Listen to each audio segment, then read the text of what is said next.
Hello, everyone. Welcome to the Pro Football Historian Channel. I'm your host, Lynn Given. Today we'll be, recap and reviewing Week 3's NFL games. A little late this week, but we'll do this today, and then tomorrow we'll get into the preview of Week 4. So, you know, Browns game. We haven't really discussed this. Pretty much Pittsburgh had a hard time slowing down the run for Cleveland, especially Nick Chubb, but really whoever had the ball. And then Brissett played pretty well in his 31 throws. And Pittsburgh really offensively, they had a few plays, but on third down they weren't very good. Couldn't really run the ball. But it's not a horrible loss for Pittsburgh. They're on the road on a short week. Against a team that's way more talented than them. So, not shocking. So that's how That's to sum it up how Cleveland won this game. Move on to Carolina and New Orleans.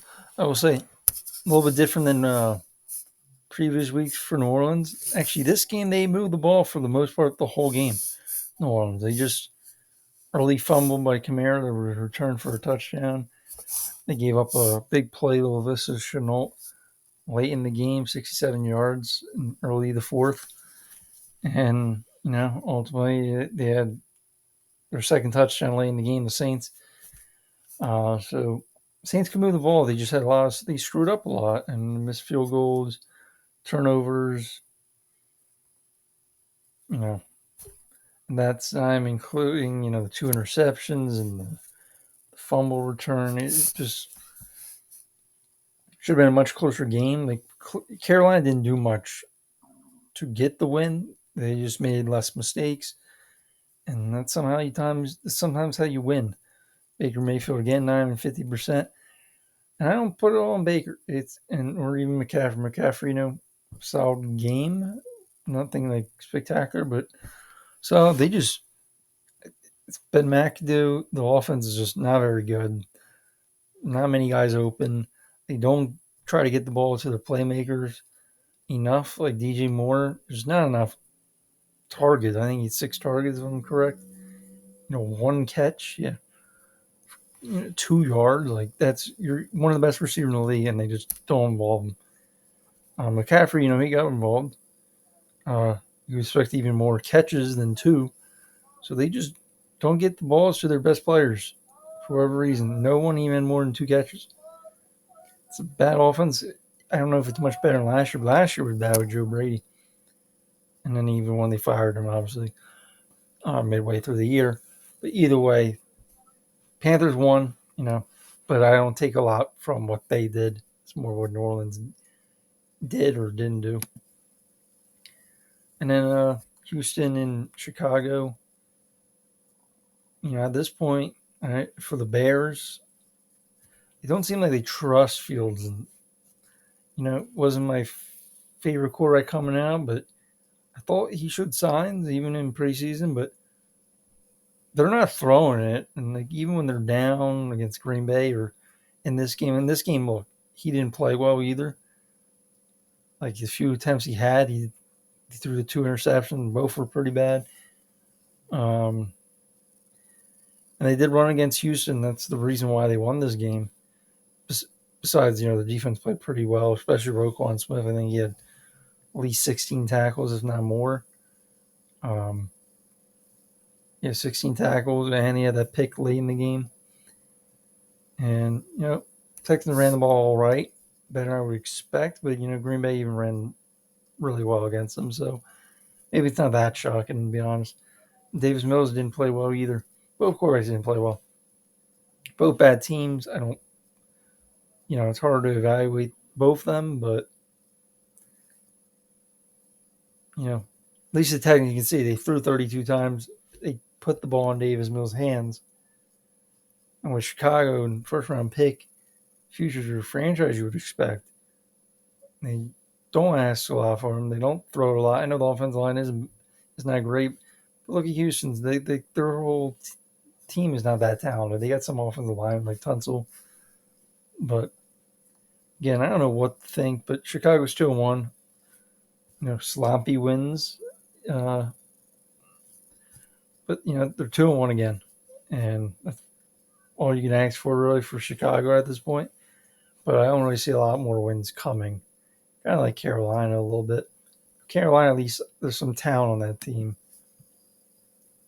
Moving on, Kansas City, Indianapolis.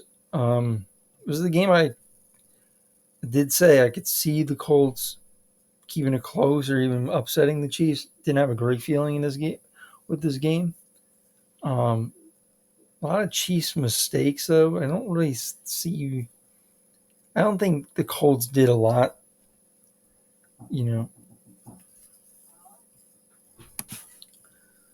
Sorry about that. So yeah, the Colts, other than not turning it over too much, other than some Matt Ryan fumbles, I believe, at least, I want to be exact on this. Did fumble twice, lost one. Besides some of the pressure Matt Ryan had, overall they took care of the ball. They didn't really do too much, not much explosive plays. Just a lot of, the Chiefs drops from Kelsey late in the game. They had interception on Ramon, whatever. That was the very end. They had an incident, Mahomes and the enemy at the end of the half, or they basically kneeled on it. Possibly could have got some more points. They've had field goal issues since Buckner got hurt. So that's, they should have won this game. They just, those mistakes, it's kind of like a lot of the games we've been explaining. It's the team that makes the most mistakes sometimes is the one that loses it. Not really if you deserve or the better team. It doesn't really matter sometimes. And we'll go in this game. Complete feeling. The Bills, even with all the injuries, looked like the better team. They had the ball for over 90 plays, I believe. I think it was 94, over 90 there. Heard both. So it's 90 plays. That's what I thought at first. And then the Dolphins had only 39 plays. And just looking at that looks like domination. Now, 90 plays, they did only have under 500 yards. So it wasn't like they were getting crazy yards. But after the Dolphins stopped, blitzing as much, especially in the second half, that's when they kind of shut down Buffalo for the most part.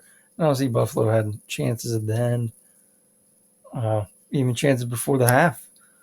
They had points they left off the board, and it came back, and they ultimately lost the game. And for the Dolphins,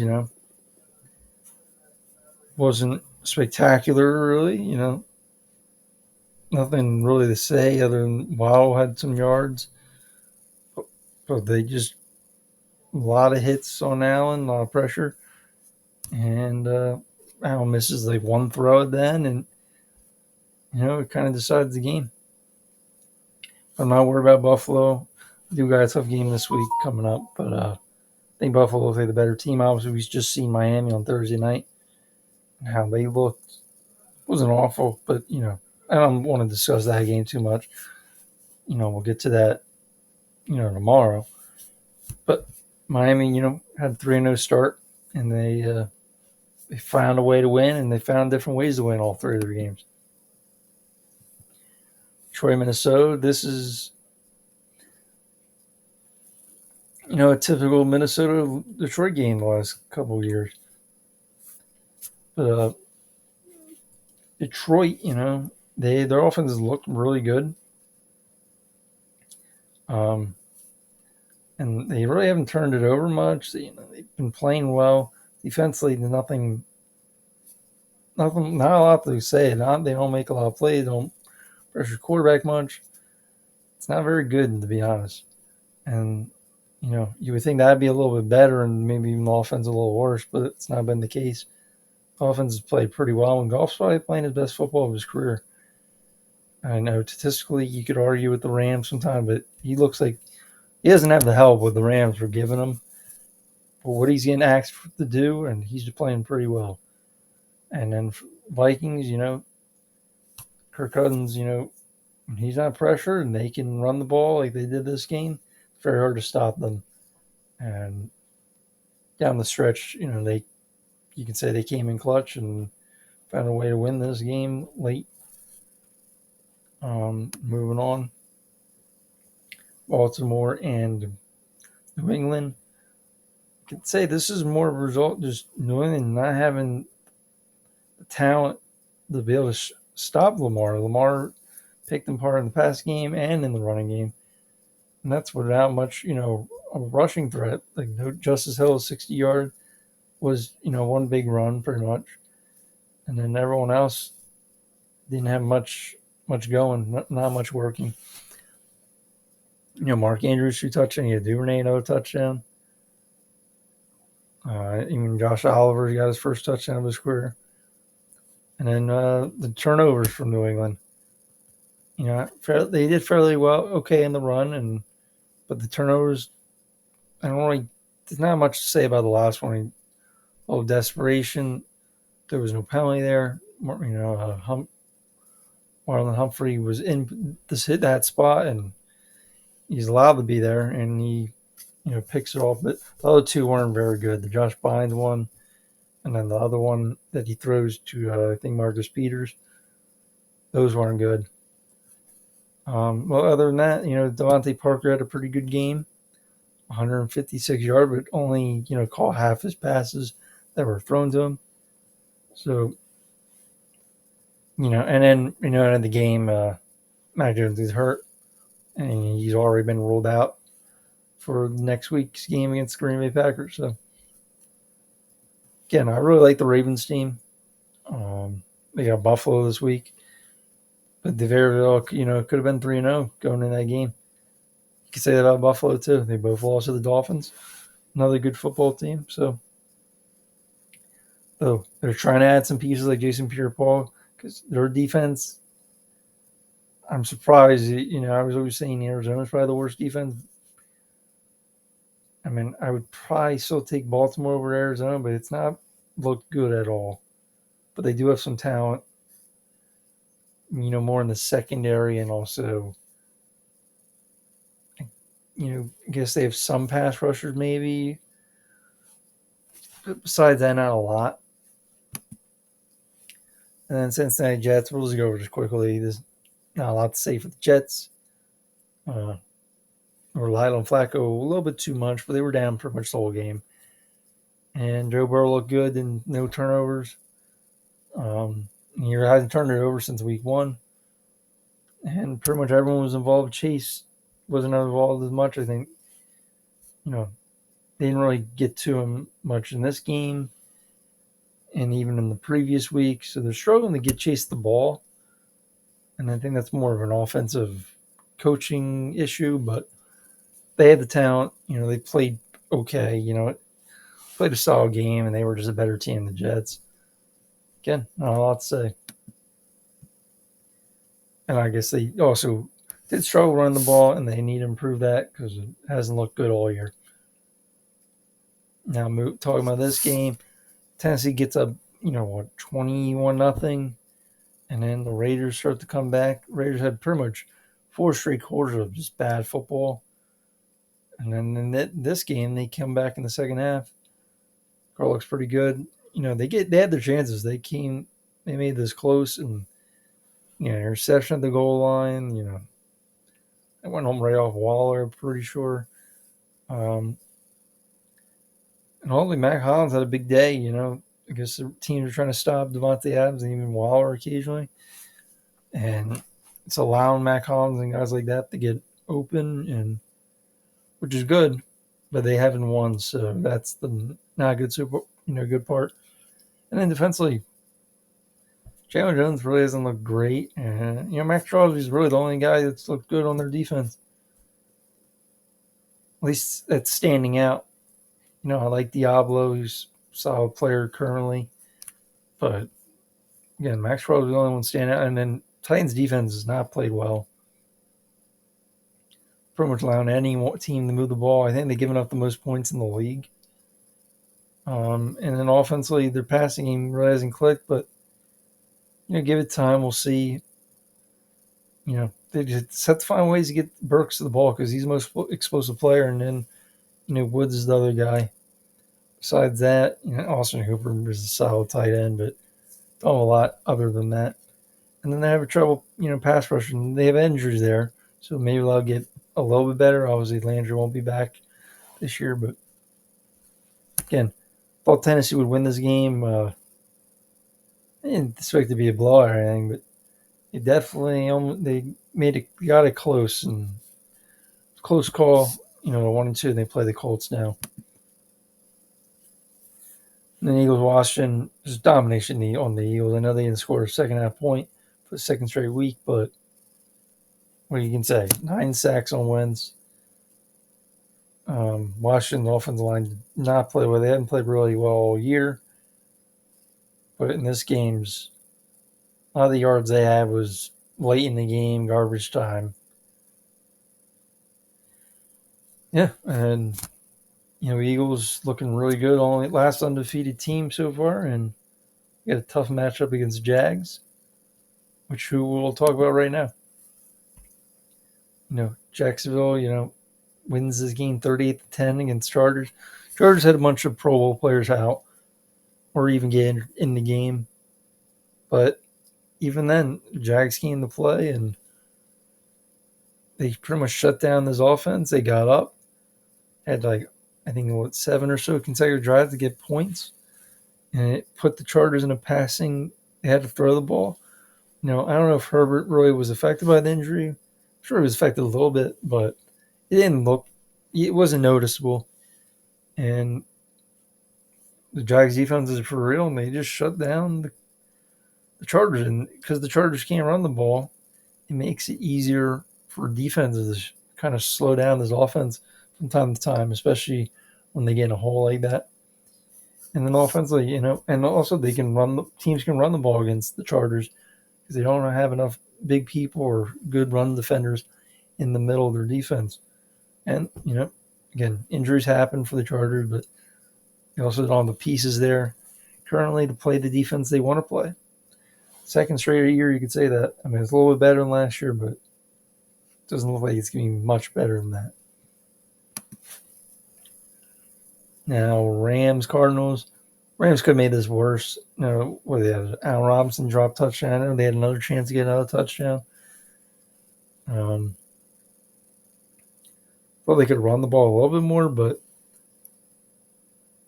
nothing spectacular on the Rams from that point. I mean, you could say surprisingly Skoranek, they're putting him at fullback, and it's caused some mismatches because he's a receiver.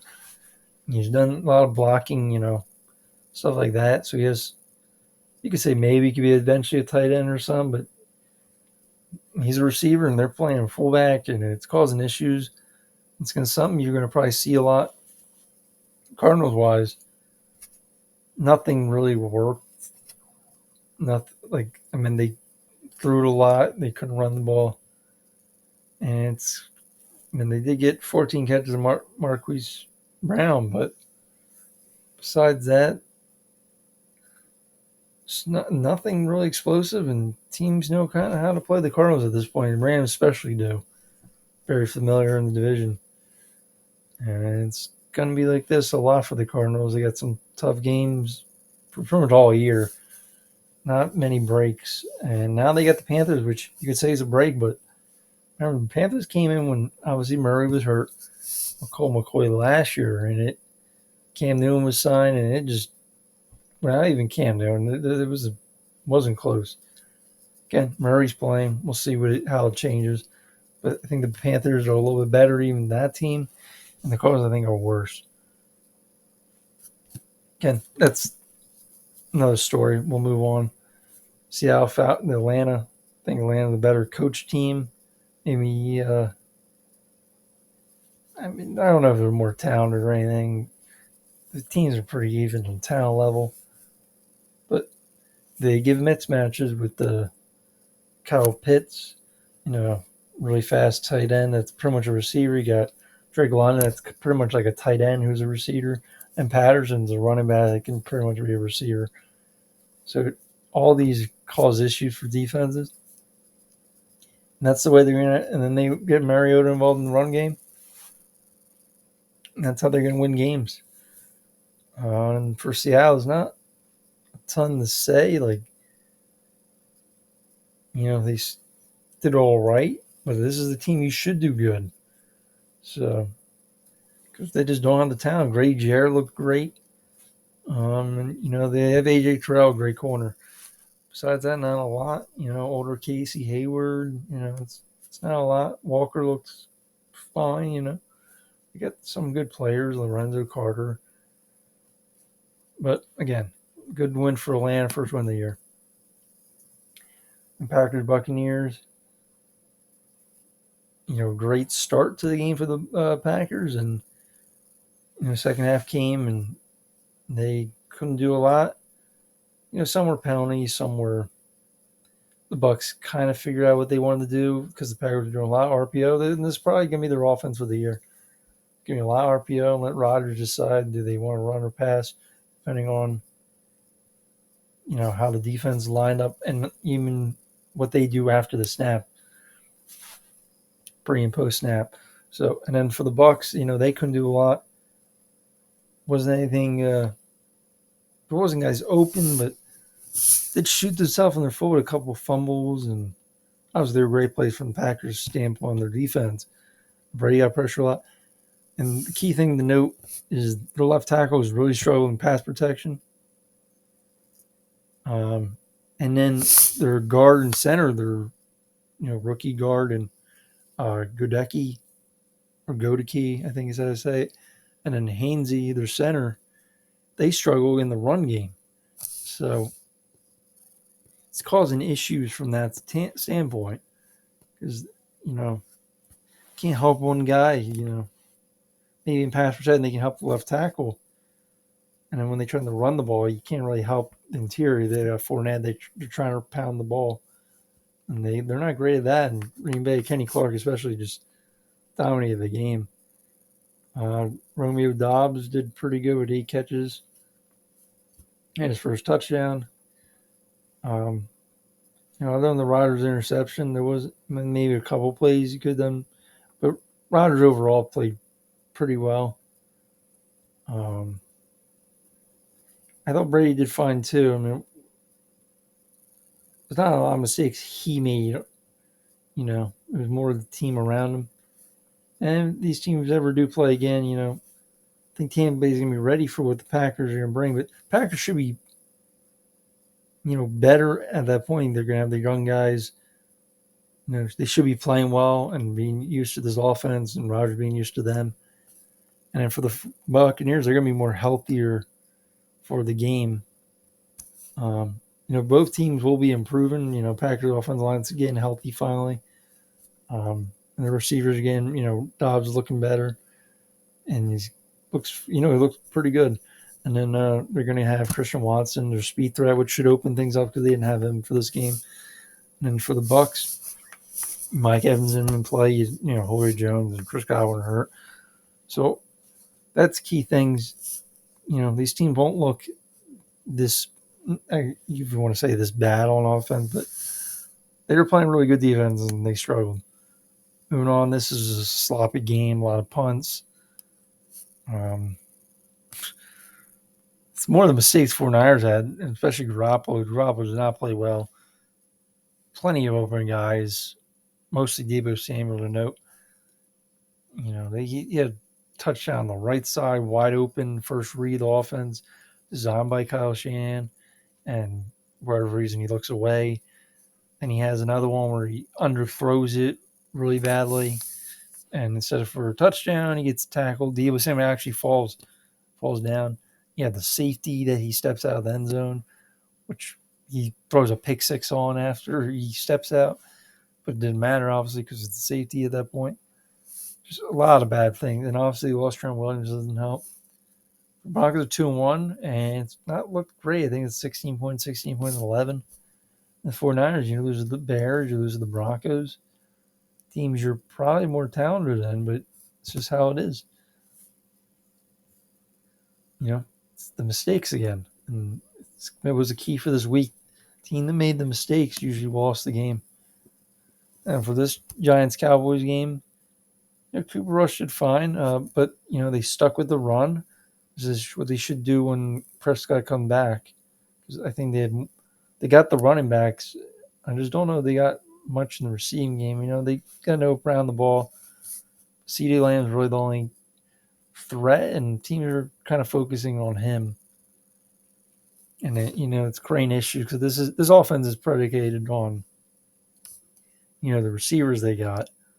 And, the early 2010 Packers, and even the Cowboys last year was all about those threats of receiver and spreading the ball out, and they can't really do that. They don't have the pieces, or maybe the pieces will develop, but they're definitely not at that point right now.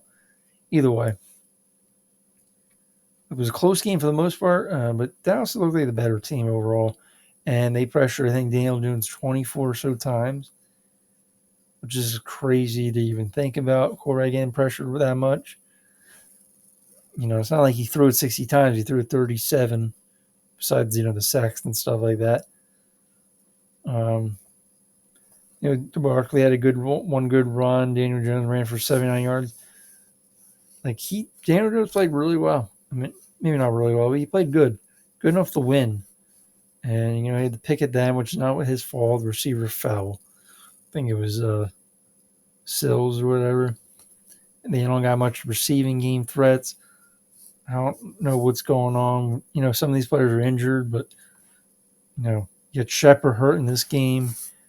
Galladay not really doing anything. Tony and Wendell Robinson are on the field.